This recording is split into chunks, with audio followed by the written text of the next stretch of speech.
There's something that almost never gets talked about, even though millions of people experience it every single day. The moment you enter a new place, you scan the faces around you right away. You immediately know what the room needs from you.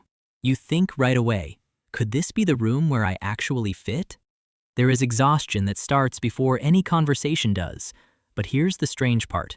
You can be with people you already know, longtime friends. You can be surrounded by people you genuinely like, people who care about you, people who've known you for years, and still feel like you're watching the whole scene from just slightly outside of it. Like you're standing behind a window, looking in at everyone else who belongs, and quietly wondering what they have that you don't. It's not depression, exactly. It's not shyness. It's something harder to name, a chronic, quiet feeling that wherever you are, you're not quite all the way there. You are there, but not. That the room you're in fits everyone else a little better than it fits you. And if you know that feeling, and a significant number of you watching this do, then you've probably spent a lot of time wondering, what's wrong with you? What can be wrong with me? Today we're going to answer that question, and the answer might be the last thing you expected. People who feel at home everywhere seem to just slot into rooms. They simply fit in right away. They laugh at ease. They speak without calculating. They somehow already know the rhythm of a group they just walked into. Meanwhile, the people we're talking about today, they can be at a dinner table with their closest friends and still feel like a guest. They can live in the same city for 15 years and still feel like they just arrived. They can know someone deeply, love someone even, and still feel like there's a pane of glass between them and the full warmth of the thing. Psychologists call this chronic displacement, and it's more common than almost anyone realizes. But to understand why it happens, you have to go back to where it starts. Because this feeling almost never begins in adulthood. It has roots, and those roots are almost always in a very specific kind of childhood experience. John Bowlby, the British psychiatrist who spent decades studying how early relationships shape the human mind, called it the attachment system. His central finding was simple but profound. The way your earliest caregivers responded to you becomes the template your brain uses for every relationship that follows. Not just romantic ones, all of them. The way you sit in a room, the way you read a crowd, the way you decide unconsciously whether you are allowed to fully arrive somewhere or whether you should always keep one foot out the door. Children who grow up in environments where their feelings are consistently not acknowledged, not through cruelty necessarily, just through absence, preoccupation, or emotional distance, develop a particular inner voice. It's the voice that says, the way you feel doesn't quite fit here. And if that voice is loud enough for long enough, it doesn't just describe your experience, it starts to create it. Psychologist Jonice Webb, who spent years studying what she calls childhood emotional neglect, found something striking. Patient after patient, from wildly different backgrounds, kept describing the exact same internal experience, the sense of being perpetually on the outside of rooms they were physically standing inside. And in nearly every case, the thread was the same. Growing up in a household where feelings were present but not welcomed. Where you learned, before you could fully articulate it, that the way you experienced the world was slightly too much, slightly too complicated, or simply not what was being asked of you. So you adapted. You learned to watch.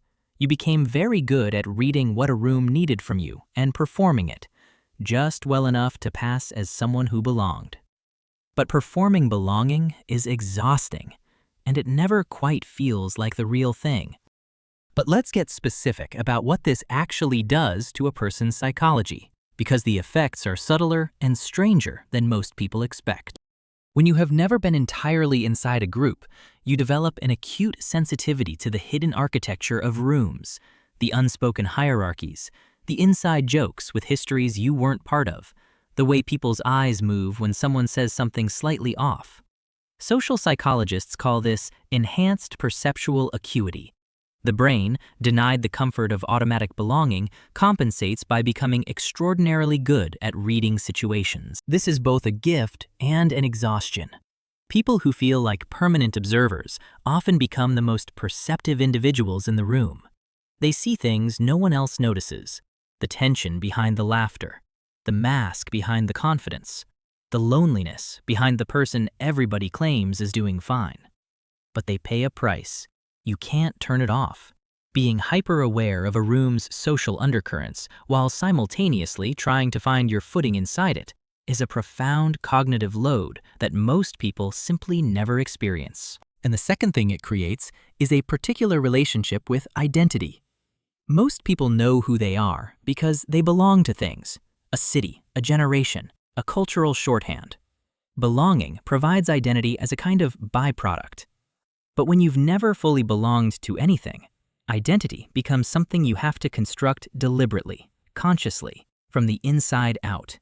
It doesn't come for free. That process is harder than it sounds. It's also, ultimately, far more interesting. Because here's where the story turns. The most overlooked thing about this feeling, the thing almost no one talks about, is not just the wound. It's what grows in the wound. Colin Wilson was a 24-year-old unknown when he published a book in 1956 called The Outsider. He'd been sleeping rough in London parks, writing during the days in libraries, living on almost nothing. The book was a study of the people throughout history who had never been able to settle into the world as it was presented to them. Van Gogh, Kafka, Nietzsche, Dostoevsky, Camus. Wilson's central argument was not that these people suffered despite their alienation. It was that their alienation was, in some fundamental way, the engine of everything they made. The outsider sees too much and feels too deeply. That inability to settle, that perpetual sense of looking at the world from slightly outside its agreed-upon frame, it is painful beyond description. And it is also, in the right hands, the rarest creative advantage available to a human being.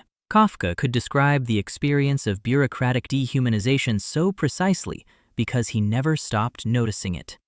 Van Gogh painted with a ferocity of feeling that people who were comfortable in the world simply did not have access to. The observer position hurts, but the observer sees what the participant misses. And this matters more than ever right now, because there is something the research touches on but rarely states plainly. In 2023, the United States Surgeon General formally declared loneliness an epidemic. A global survey across 142 countries found that nearly 1 in 4 people describe themselves as lonely. The United Kingdom appointed a minister for loneliness. Japan followed. South Korea began offering monthly government stipends to young people in isolation to help them re-enter society. The modern world, more connected by technology than any civilization in history, is producing more people who feel fundamentally untethered than at any point in recorded human history. What this means is that the feeling we've been describing today is not a personal aberration. It is increasingly the dominant experience of modernity itself. When lives are shaped by constant mobility, fractured communities, and social media that offers the performance of connection while quietly hollowing it out, chronic non-belonging is not a symptom of something being wrong with an individual.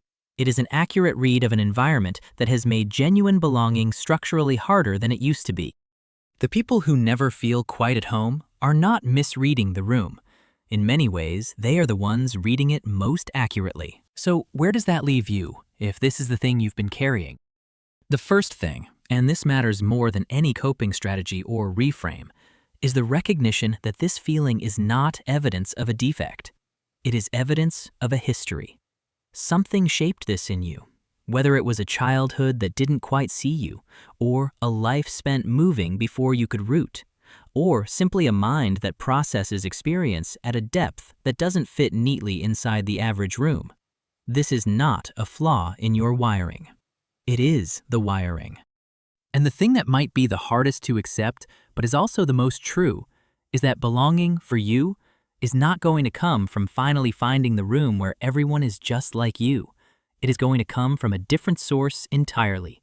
Research on chronic outsiders consistently finds the same thing. Their deepest moments of belonging are not with a place or a group. They are with individual people. Other people who have known, at some point in their lives, what it feels like to be looking in through the glass. The displaced find home in each other, not in cities, not in institutions. In the person across the table who, halfway through a conversation, says the thing that makes you understand they have been watching the same thing you have.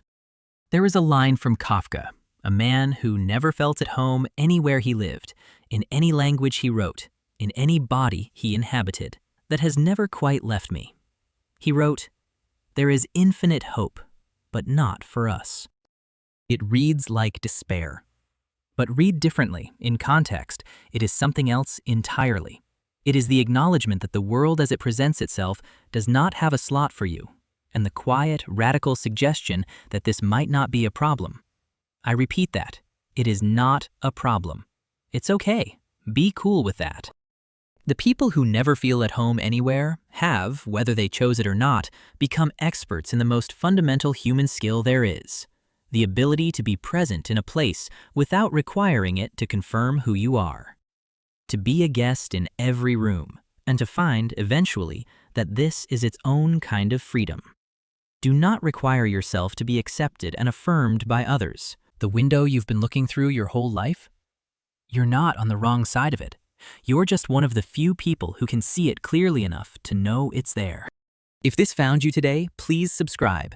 And if you want to support these explorations, the thumbs up button is right there.